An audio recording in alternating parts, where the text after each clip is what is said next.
Nakakasawa na ang ganitong pagkain.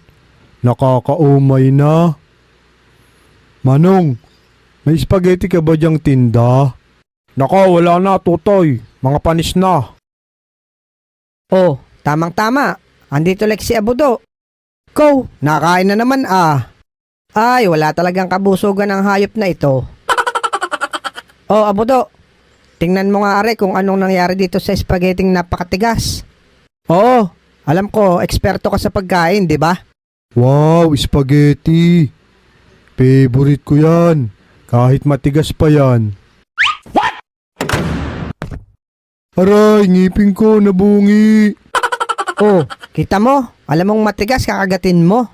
Tara na nga, Alex. Maghanap na lang tayo ng gagamba doon, sa may bundok. Ingat kayo doon, may baboy ramong gumagala doon. Sige ho, Manong. Salamat. 1 hour later. Teka, Bogart. Parang naamoy ko si Boy Kulot. Paano mo naman alamang siya yun, Lex? Medyo masangsang kasi eh.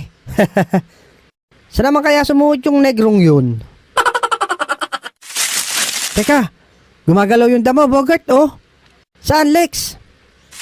Ayun, oh, Bogart. Baka may baboy ramo dyan.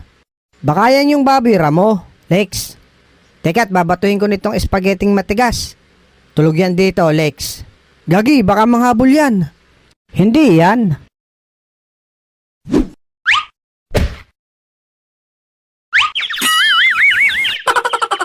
Naku, si Boy Kulot pala.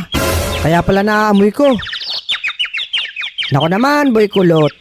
Di pa kasi napwesto ng pagdumi sa daan. Tinamaan ka tuloy. Hayop ka, Bogart. Nasa kalagitnaan pa lang ako.